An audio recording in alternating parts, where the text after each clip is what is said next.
llibres de la Fira de Xàtiva, i a part també és doctor en filologia. Fa també una mena d'article sobre l'autocensura. I per tancar, el company president de la Falla Espanyola, Alberto Miñona, s'imagina com seria el món de les falles als 600 anys, l'any 2119, i la veritat és que amb una conversa entre dues persones és un article que paga la pena llegir perquè és molt divertit. I jo crec que tal vegada no va tan desencaminat. També al llarg del llibre hem comptat amb dues poesies, una de Macarena Tabajo i una altra de Beatriz Caballero. Destaca especialment la de Beatriz Caballero pel simple fet de que Bea és gallega i ens ha escrit el poema en gallec, i també era una mena d'intentar donar veu a la pluralitat que tingui lingüística al nostre país, perquè hem d'estar orgullosos de poder parlar valencià i de poder parlar dues llengües, i publiquem el poema en gallec i després al costat del valencià de traducció, però també és una mena de força per a que cadascú se'n cal orgullós de poder parlar més d'una llengua. I també hem comptat amb 5 relats. Així tenim dues autores, Amparo Almú i Maria Peris, i també Lluís Guimart i Guillem Lizarde, periodistes i també professors i llicenciats en filologia, que fan amb la censura com a protagonista també microrelats, o bé del que ells diuen en els seus municipis, o bé amb històries imaginàries al voltant d'aquest tema. Il·lustracions, no volem donar-les totes a conèixer perquè no volem destripar el treball dels nostres col·laboradors gràfics, però sí que destaquem aquesta de Dani Sanz, així present, que il·lustra l'article de Pepe Sánchez, perquè es venia al pèl el tema de l'AIBB i la censura de l'acte del matrimoni per il·lustrar aquesta primera censura d'una falla de Xàtiva. Us convido també a que vegeu totes les il·lustracions, perquè tenim gent de molt de nivell, com per exemple David de Limón, Falles Revolution, i també a Mania, que l'any després va fer la portada del nostre llibret. Tenim a Maria Belda, l'artista Xavi Josep Almiñana, Alfredo Pardo i, com no, a José Luis Mollà, a qui li vull agrair especialment el treball que ha realitzat, perquè ha sigut també el maquetador del nostre llibret i no us podeu imaginar els maldecaps que hem tingut durant moltes setmanes per a poder tirar aquest llibre endavant. I ja per tancar el tema del llibret, com sempre, el tema del Tigacames i el seu Gastudell, la nostra mirada satírica de l'actualitat tan fallera com política, i us convido a llegir a veure tantes imatges que són respecte a un muntatge i també el seu Gastudell amb notícies el Mundo Today de la propia falla. I per reflexionar, ja per tancar, donem pas a Francesc Martínez, una frase d'un raper, el Chopin, que a mi m'agrada molt i parla sobre la censura. I com diu ahir, la censura no sembla censura al principi i en censurar és censurar per un bon motiu. Així comença a girar la roda i sempre és el mateix i quan ens n'adonem hem perdut tot en el camí. Per la meva part és tot, moltes gràcies i passe la paraula a Francesc Martínez.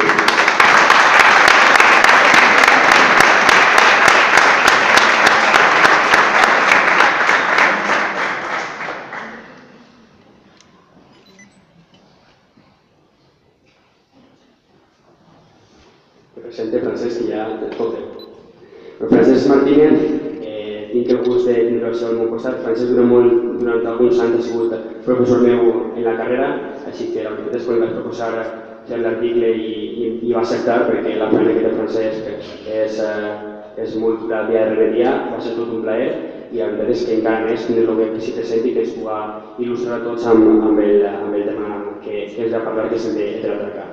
Francesc Martínez és doctor en Història per la Universitat de València des de 1992 i catedràtic de la Universitat de València en Ciències Socials i Jurídiques en l'àrea de periodisme. Des de l'any 2003 treballa en l'àrea de periodisme de la Facultat de Filologia, Traducció i Comunicació de la Universitat de València, després d'haver impartit docència en el CEU de València, en la UNED de València i en diversos màsters de la Universitat de Jaume I de Castelló.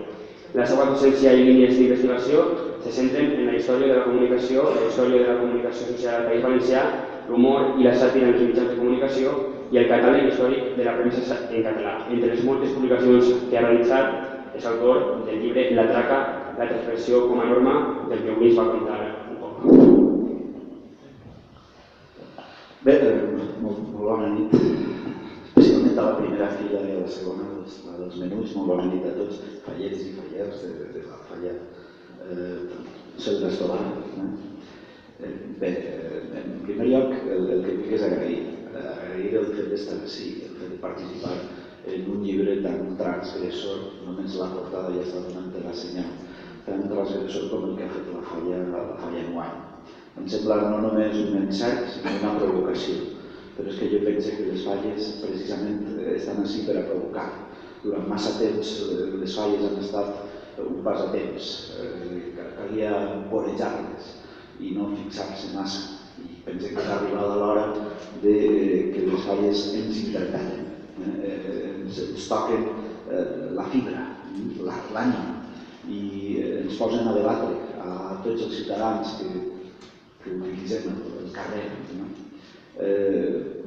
Estava donant les gràcies, i això és el que vull fer en primer lloc, especialment al president i a tota la junta directiva, gràcies a mi, però molt especialment em permetreu que passa amb José Luis Lagardera, que és de veres, jo vaig ser professor seu, però la veritat és que és un honor que els teus alumnes se'n recorden de tu. En primària és fàcil, en secundària és més difícil, en la universitat és quasi una qüestió impossible. Però bé, en fi, s'han recordat de mi. He vist, a més, que en el llibre hi ha molts companys de carrera de José Luis, que clar, també van ser alumnes meus, i és un goig retrobar-los i poder fins i tot escriure en el mateix lloc que ells, i a més per una magnífica causa. Jo no sé si n'adoneu, falleres i fallers de la Falla Cel d'Estovar, de la importància i de l'oportunitat que té un llibre d'aquestes característiques. D'ací una hora apareixerà en televisió, en una cadena, en La Sexta, un xicot, Dani Mateo, que ha tingut que anar als tribunals un parell de voltes precisament per dir inconveniències, segons alguns, des de la perspectiva de l'humor. Evidentment, qui l'ha dut als tribunals intentava censurar-lo. Afortunadament, no hi ha una llei explícita de censura en l'actualitat al nostre país, però també és de veres que la interpretació de les lleis està en mans dels jutges i algunes lleis, com passa sempre, són molt flexibles, de vegades fins i tot massa flexibles, i poden permetre, sí, que determinats contadors d'històries, humoristes, perquè tots estem un poc dins del mateix sac, acaben callant-se no per voluntat pròpia, sinó per voluntat aliena. I a mi soc conscient que això significa que anem a continuar debatint durant molt de temps sobre, per exemple, els límits de l'humor. És un debat que està en el carrer. Espero que sigui un debat que estigui en les falles també. Seria molt bo que aquest debat estigués en les falles. Personalment, crec que l'humor no té límits. I crec que no té límits perquè és un fill directe de la il·lustració. I la il·lustració, abans de la il·lustració no hi havia humor, només hi havia serietat. L'humor era clandestí. I era clandestí precisament perquè posava en solfa la realitat, totes les realitats, des de les realitats més sagrades a les realitats polítiques, passant per totes les demés. És un fill de la il·lustració, naix al segle XVIII.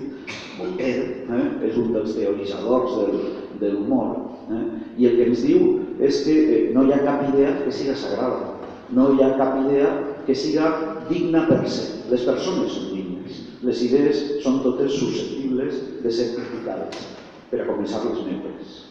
No podria dir això sense passar per davant, sense ser el primer. De manera que quan jo acabe, si algú vol dur-me la contrària, estaré absolutament encantat de poder respondre. Però és que no és el mateix dur la contrària, és a dir, la pràctica de la dialèctica, que encallar a altres persones perquè no és convenient, perquè no t'agrada, perquè fereix la teva sensibilitat, una sensibilitat. Jo sempre dic que cada volta tenim la pell més fina, som cada volta més sensibles per a determinades coses que segurament no tenen massa transcendència i més insensibles per a les qüestions que sí que tenen transcendència. Sempre comento a classe amb els meus alumnes que no sé com és possible veure un telediari sense rosar, sense bonicar. quan comencen a aparèixer imatges terribles sobre conflictes bèl·lics o conflictes personals que en altres circumstàncies ens esgarrifarien, ens farien realment tremolar. I ahir ens quedem quets. Això no ens ho fem, això no anem al jutjat a denunciar-ho, però després és Dani Mateo qualsevol, dient alguna cosa sobre un dictador que morí fa molts anys, però que no acaba de morir. Diu alguna cosa i bé, això sí que va finalment als jutjats. No vull entrar en aquest tema, però sí que volia dur-lo a col·lació precisament per a manifestar aquest enorme sentit de l'oportunitat que té un llibre d'aquestes característiques. Estic fascinat en el que esteu fent. José Luis, la primera cosa que va fer quan em va convidar a participar va ser dur-me el llibre de l'any passat. Clar, quan el vaig veure vaig dir, és difícil dir que no, perquè esteu fent una proposta cultural que evidentment va més enllà del que és habitual en el món fallet. Jo sé, fins i tot he participat en alguna altra falla, però són escassíssimes, que també intenta, estic recordant que vaig comentar a ell, una falla d'Alzira, que és la plaça de la Malva, que també intenta fer una mica el que feu vosaltres, que segur que n'hi ha altres, jo tampoc les conec totes, però com soc de la Ribera, això és una de les més pròximes i he col·laborat amb ells. En una ocasió també he parlat de sàtira, que és el meu territori, és el territori de l'humor, m'agafa molt seriosament de l'humor. I bé, quan vaig veure el llibre em vaig quedar fascinat. Ara, quan he vist només la portada de l'actual, encara m'he quedat més fascinat, i quan he vist que ens han tapat els ulls i la boca a tots els autors, en les fotografies que n'hi ha dins, encara m'ha agradat més i m'ha engrescat més i no sé, tinc unes ganes embogides de, menys el meu article, diu el de Tani, de llegir-me, ja sé més o menys què diu, de llegir-me'ls absolutament tots. Tani no podrà ser perquè demà m'he d'alçar un article a la capital, si poguera el llegiria en el viatge. La veritat és que els catedràtics tenim el defecte de que de qualsevol cosa, de que quan ens criden solem donar una conferència molt sessuda perquè pensem que ens han cridat per això. Jo m'havia preparat un PowerPoint en 30 diapositives que està ahí, ja sí tinc el passador d'imatges, per a parlar-vos d'una cosa que és molt divertida i molt trista al mateix temps. Com les falles i la premsa, però no qualsevol premsa, una determinada premsa, la premsa satírica, s'han recolzat mútuament al llarg del temps. De manera que quan les autoritats censuraven a una part, l'altra eixia en la seva defensa, i viceversa. Almenys quan ha pogut ser així. De vegades era la falla la censurada i la premsa eixia a defensar la falla i l'esperit faller, o com diu la publicació de la que vaig a parlar, l'esperit traquer, la traca en el sentit d'espantar a tots aquells que volen callar-nos, que volen tapar-nos la boca, fer-los fugir. I de vegades era al revés, eren les falles les que els seus monuments el que feien era homenatjar i posar en valor la tasca precisament que feien els periòdics. Sabeu què passa? Sabeu per què he dit que és una història una mica trista? I quasi estic començant per al final. Doncs perquè ens hem quedat sense premsa satírica. València ha estat probablement el lloc més fecund en matèria de premsa satírica que hi ha hagut a Espanya i a Europa fins la Guerra Civil. No sé si ho sabeu, però la publicació de la que vaig a parlar-vos, que es diu La Traca, vaig parlar poquet, tranquil·la, de primera fila, m'autocensuraré, no patiu. Arribar a tirar, agafeu-vos bé a la cadira, de l'ordre dels 500.000 exemplars, mig milió d'exemplars. No sé si sabeu que no hi ha cap periòdic en l'actualitat ni revista a Espanya que tire aquest nombre d'exemplars, ni tan sols el Marca, que és el periòdic no satíric, precisament, sensacionalista sí, però no satíric, és el periòdic que més, avui li dirà esportiu, jo no ho tinc clar, ja no ho tinc clar, de vegades que és satíric, Però és satí per la mirada del receptor, perquè nosaltres convertim en satí el que sovint no ho és. La veritat és que una publicació que tira mig milió d'exemplars, que inicialment s'havia fet en valencià, però que canviava d'idioma i passar al castellà, encara que un castellà molt valencianitzat i que llegeix tot Espanya, que llegeix mig milió de persones, clar, deixa un pozo extraordinari. El que passa és que també va ser la publicació més perseguida, ja no censurada, perseguida a partir del final de la Guerra Civil, fins al punt, imagineu-vos, és un fet increïble, fins al punt que pràcticament a València o a Madrid conservem la totalitat de les col·leccions de premsa de tots els periòdics que aparegueren a València des de 1812, des de l'època napoleònica, de totes menys de la traca. Ens ha sigut absolutament impossible reconstruir la col·lecció completa de la traca. Va ser tan perseguida per les autoritats militars i civils franquistes que la traca, la major part dels exemplars, desaparegué. I després, gràcies a una tasca, diria, personalitzada, és a dir, d'anar demanant-li a persones majors que havien guardat al fons del bagul, baix del llit o baix d'algun taulell, exemplars de la traca, anaren repescant-los. Jo tinc una vinculació afectiva amb la traca. Això és bo.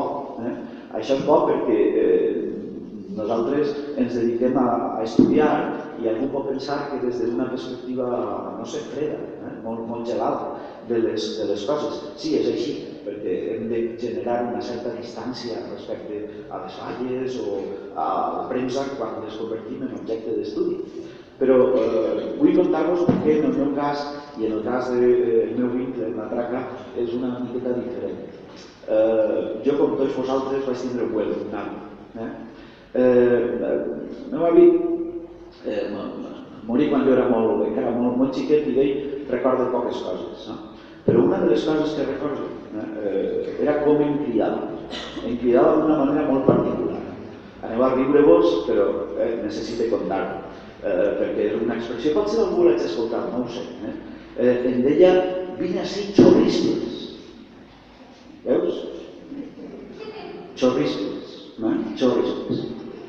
Després, l'expressió l'agafà mon pare. I mon pare, jo tinc un parell de xiquets, una mica major que vosaltres. Majors ara, però han sigut com vosaltres. I quan eren com vosaltres, mon pare, és a dir, l'abuelo, els deia als meus fills, vine ací, xorrisples, però sempre amb un somriure en la boca. Sabeu per què? Sabeu per què? Jo pensava que era un invent de l'abuelo. I dic, l'abuelo, que tenia una imaginació desbordant, que la tenia, ho sé, que la tenia, tipus molt imaginatiu, i clar, s'ha inventat una manera, un apel·latiu per a cridar al seu xiquet, i el seu xiquet l'ha fet seu i ha anat reproduint-lo, i m'imagino que jo quan tinc amics, si alguna volta en tinc, els diré exactament igual. És més, vaig a dir-vos xorrisples. Sabeu, Xorrisples és un dels personatges centrals de la traca. En realitat li deien Serafín Cebollino Xorrisples, i era un gran poeta que mai havia venut un poema, que mai havia sigut capaç de que ningú li aplaudira una poesia, però que amb aquests poemes, que per cert li els contava a la seva dona era la Nàcia era una dona descomunal, plena d'humanitat, i ells dos analitzaven la realitat des de l'humor, analitzaven la realitat com sovint l'analitzem nosaltres, des del diàleg, parlant els uns amb els altres. Però clar, els diàlegs que feien en un porxe, en una porxada, a la lluna de València i al sol de València, aquests diàlegs eren absolutament entretinguts i tenien com a diana, jo diria que una sèrie de coses ben delicades, per suposar la política. En una època on el país era monàrquic, ells defensaven la possibilitat que fos republicà. En una època on l'Església diguem-ne que ocupava tots els espais públics i molts privats, doncs ells eren anticlericals. En una època on les dones no ensenyaven només el turmell, les que eren atrevides, doncs ells eren la publicació, com s'anomenava aleshores, la paraula també molt bonica, psicalíptica, que avui podríem traduir per una cosa així com eròtica.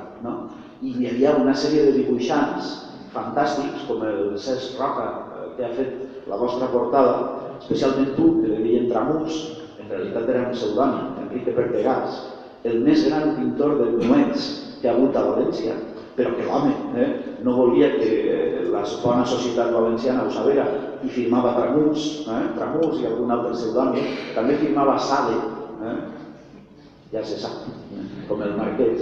Doncs bé, el que feien era precisament anar un poc a la contra. Que en Espanya apareixia una liga contra la pornografia i el vicio, que aparegué just al mateix temps que la traca. Doncs ells cada volta més pornografia i més vicio. Però no en un intent d'escandalitzar. No, que va. No es tractava d'escandalitzar, es tractava d'impedir que el monopoli de la moral pertanguera a una institució. No li deien a ningú el que tenia que fer o el que tenia que deixar de fer. El que deien era que cadascú podia fer allò que pensara moralment oportú, però des del seu punt de vista, no des del punt de vista dels altres. Bé, en el fons, la traca era una publicació profundament profundament democràtica. I sabeu quina era la inspiració de la traca?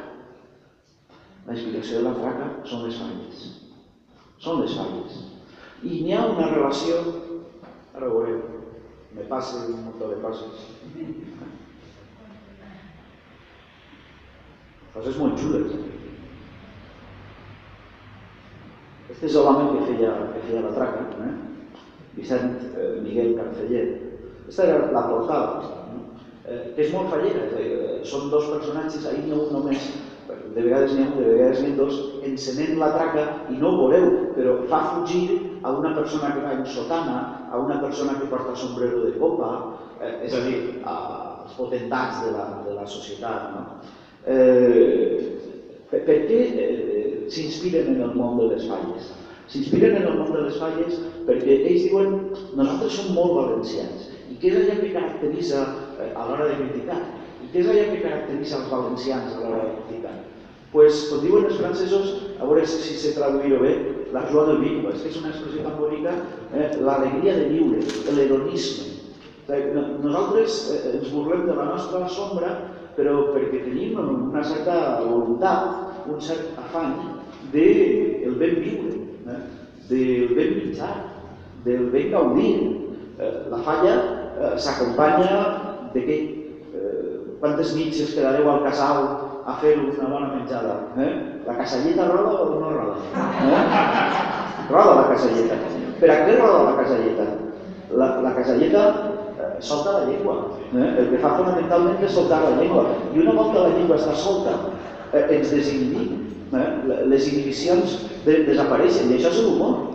L'humor és deixar de costat precisament tot el pes, totes les motxilles que portem al damunt, les motxilles de naturalesa moral que la societat ens imposa, les deixem de costat i tenim una capacitat, no innata, perquè això no és innat, és cultural, però tenim una capacitat cultural gran, perquè ho hem entrenat, els valencians, ho hem entrenat de posar en solfa, i que si no que li pregunten a la Nàcia i a Xorriscles, de posar en solfa absolutament tot el món que tenim davant. Com deia, en el fons és un humor volterià, és una sàtira volteriana. Simplement diu que no hi ha res sagrat, que tot és susceptible de crítica. Això va fer la traca durant molt de temps. Les portades eren també com la vostra, molt transgressores. Sempre ahí estan, és el Serafín i la Nàcia que estan en la capçalera. Els xistes són verds, són psicalíptics. Ja sé que no estem en horari. Però bé, ara En aquella època eren tremendos, era una cosa molt transgressora. En l'actualitat no ho són tant i fan molta gràcia, no? Són molt ingenus des de la nostra perspectiva. Clar, les perspectives han canviat. Ahir veureu com ja no es diu la traca. Clar, la traca arribà a la dictadura de Primo de Rivera el 23 de setembre de 1923 i la primera cosa que va fer la dictadura va ser censurar-la. Què vol dir això? Que en València hi ha un tipus que li diuen Carceller, que fa la traca i fa moltes altres publicacions, però esclava en l'exèrcit, esclava en la monarquia, en fi, trau dones i homes, amb poca roba, fora la traca. Bé, fora la traca, quin és la traca? La traca utilitzarà un subterfugi que molts periòdics havien utilitzat des del segle XIX. Això ho inventava un tal Josep Maria Bonilla a València en una publicació que s'anomenava El Mole, i és que quan li censuraven El Mole li canviava el títol. El dia següent la treia.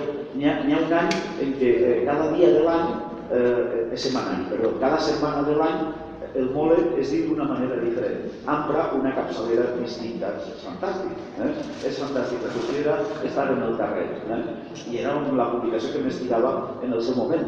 La traca ja tirava més que ninguna, escrita en valencià, ja tirava més que ninguna en 1923 i en 1923-24 desapareix la traca i apareix la sombra.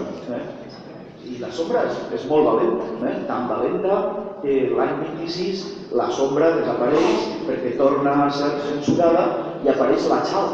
No sé si coneixeu el verb xalar. El verb xalar, que és castellà i valencià, que estan en els dos idiomes, vol dir divertir-se. La xala vol dir la diversió, anem a divertir-nos. I ahí estan de nou, vestits de valencians, en la porxada, en el porxe, veient, no és casalla, és vi, o no ho sé, o mistela, exactament. La qüestió és que bevent, menjant, el beure i el menjar, els plaers de la vida, l'hedonisme, sempre venen representats pel menjar i pel beure, però sobretot per soltar la llengua, per tindre aquesta capacitat per a ser crítics amb el que està passant. Probablement no hi ha una altra revista més crítica en tota Espanya respecte a la dictadura de Primo de Rivera que la xala. Primer la sombra i després la xala. En fi, psicalipsis. Si que no ho entenen, els majors sí, afortunadament. Ve el 14 d'abril de 1931, la proclamació de la República, i l'editor de la Xala, que en aquest moment era el més gran empresari que hi havia a València, de fet faran un article sobre ell, un periodista fantàstic que li deien Malboisón, que treballava en el Pueblo, que periòdic de Blasco Ibáñez, va fer un article que va ser el que a mi va despertar la curiositat. Diu, el editor valenciano que se hizo millonario. Millonario de 1930, Milionari de 1930 que no és exactament el mateix que milionari en l'actualitat. L'home havia tingut tant d'èxit en les seves publicacions que havia guanyat un dineral. També és de veres que quasi eixien a la mateixa velocitat que entraven de la seva butxaca, perquè era un home de cultura i guanyava diners, treia una altra publicació, per exemple de bous, o treia una publicació, ara la veurem, que es deia El Fallero, que era una publicació anual que arribava a vendre de l'ordre a Garra dels 200.000 exemplars en València ciutat i en tota la província, perquè aleshores ja se feien falles en tota la província, perquè això queda clar. O muntava, per exemple, una revista de novel·letes en valencià i d'obres de teatre en valencià, per allò de promocionar el valencià, la llengua, la cultura valencià, o com resulta que les obretes en valencià que publicava en la publicació es deia Nostre Teatre, que publicava el Nostre Teatre, no li representaven en cap teatre de València, però l'home deia, ja està, monte jo el meu teatre, i muntar Teatre Apol, un magnífic teatre en la ciutat de València, es gastava molt, també se'ls gastava perquè era, per exemple, els francesos, un bon vivà, doncs m'entenem, li agradava molt viure ben viure. De fet, en les fotos de jovenet, quan munta la traca, allà per 1910, és un xicot molt prim, I quan als anys 30 té quasi tanta humanitat com la Nàcia. És un home absolutament descomunal, en tots els sentits, però també en el de la carn. Què decideix en 1931 quan es proclama la República, per la qual ell havia evidentment d'apostar? Ui, la xala està donant molt bon resultat, molt citalítica, molt verda, com vegeu ahir en la portada. En dibuixos, no trobo mai fotografies, però com he dit és el millor dibuixant de nus, de noets, que ha existit sempre, en tota la història a València.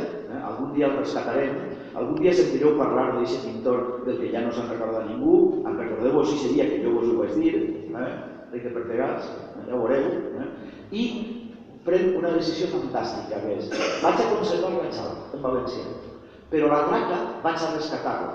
En realitat a la xala tot el món hi havia la traca, tot el món sabia que era la traca, però vaig treure la traca, una altra volta, però vaig a fer-la en castellà, en un castellà farcit de valencianismes i de llatinismes, i no es tracta de correcció lingüística, es tracta de ser, com dir-ho, arrapar, d'arrapar i mossegar, en el sentit crític de l'expressió. I així ho va fer. Va treure la traca en castellà i és aquesta traca de la que us estic parlant.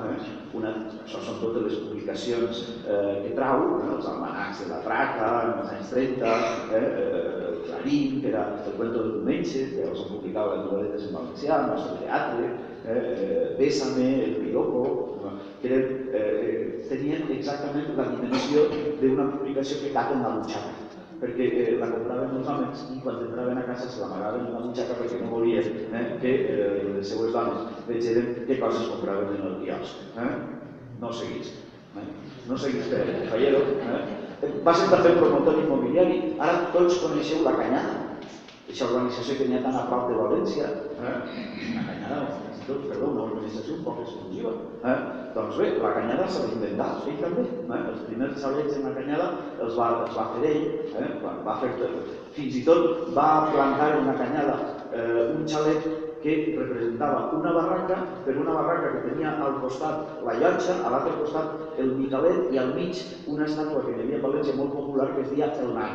I va crear una romeria en la que 25-30.000 valencians anaven tots els anys a casa de l'editor de la traca a besar-li la part menys besable a l'estàtua que ell havia posat entre una porta i l'altra. Evidentment era una romeria hedonista, una romeria laica, per supost, i que s'assemblava molt a la pròpia publicació. Però clar, així l'interessant és la publicació. La traca esdevé eixa publicació que ven 500.000 d'exemplars, tants exemplars que també serà censurada en múltiples ocasions, sobretot a partir d'octubre de 1934. Estarà un temps sense eixir, pràcticament un any sense eixir, tornarà a eixir davant les eleccions de 1936, és a dir, torna al carrer, torna a la palestra, venent quasi el mateix, la gent tenia una fam de traca espectacular a tota Espanya, vull reiterar-ho, i comença la guerra. Durant la guerra, els sindicats i els partits polítics del Front Popular moltes voltes agafaven els periòdics i els convertien en òrgans de propaganda. La traca no li la tocaren al seu editor. Li digué, tu continua que mos fiem absolutament de tu. Sigues igual de físic com eres fins ara. I això va fer. Realment el que feia era bàsicament clamar-se amb els generals enemics. Este és el general Queipo de Llano, que tenia fama de borratxo, i ell la fama li la va fer créixer, sincerament. N'hi ha moltes portades amb Queipo de Llano així. Però el problema a futur de la traca no és Queipo de Llano, és que se n'adonà que a banda de ser molt amic de Hitler, de Mussolini, el cap visible de la sublevació, que sabeu que al principi era de molts generals, però a poc es va reduir a un, que l'havien fet primer cap de l'Estat, després l'havien fet generalíssim, després el feren cap d'Ill, anava acumulant càrrecs, quin de tots més ostentós, era Franco.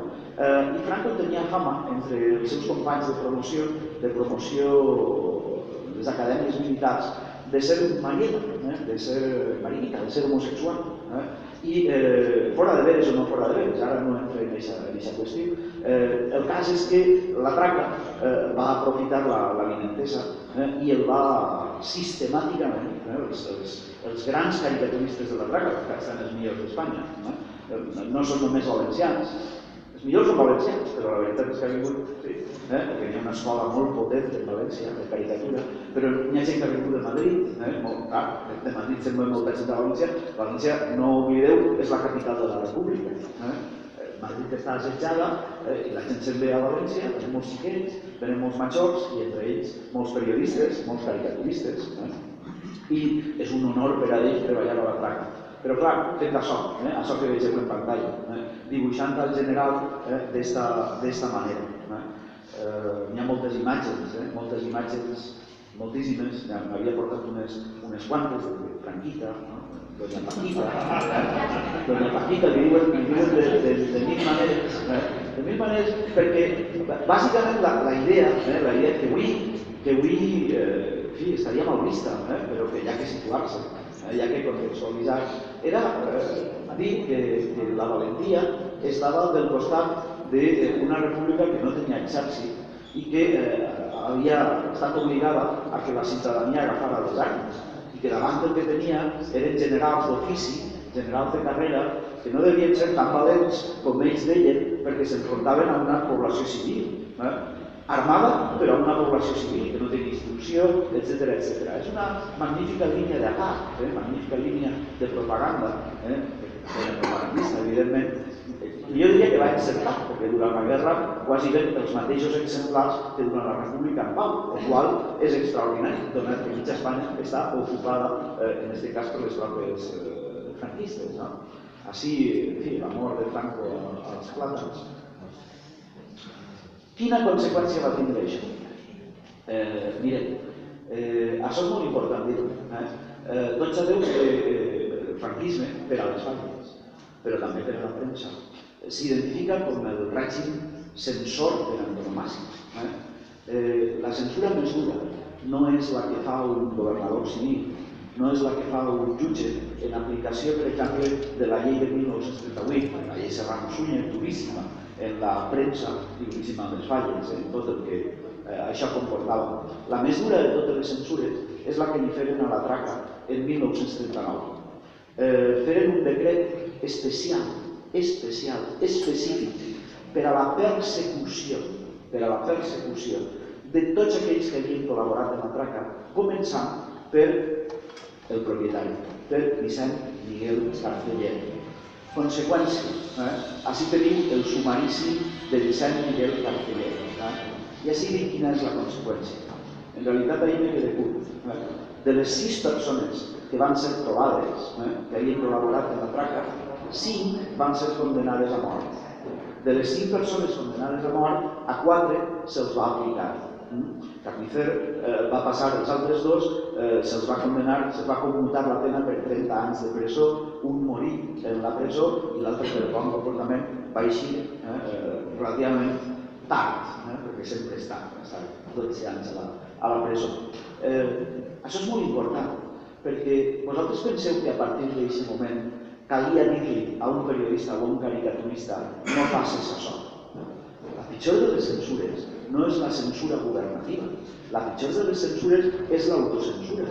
I tendim, de la que parlava a l'inici, i tendim a autocensurar-nos precisament quan vegem que altres pateixen en les seues carns de manera orgullosa, en fi, coses tan dolentes com ni més ni menys que un assassinat.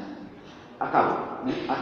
Mireu, és molt sorprenent quan tu passes revista al llistat, un gran historiador, Vicent Gavarda, que va elaborar amb molta cura, de la gent assassinada després de la guerra en el cementeri de Paterna. N'hi ha quasi 5.000 valencians. Quasi tots són o fuster o llaurador, són oficis manuals. N'hi ha només en tota la llista n'hi ha només un empresari. Posa clarament, fulanito de tal, empresari. Era Vicent Miguel Carceller. I és l'únic que va ser afusellat per un delicte de tinta. No podem permetre que els delictes de tinta, els delictes d'expressió, siga en les falles, siga en la televisió, siga en la ràdio, siga en un mitjà de comunicació, siga en la portada d'un meravellós llibre de falles, continua. Espero que m'ajudeu en aquesta tasca. Els xiquets també. Res més.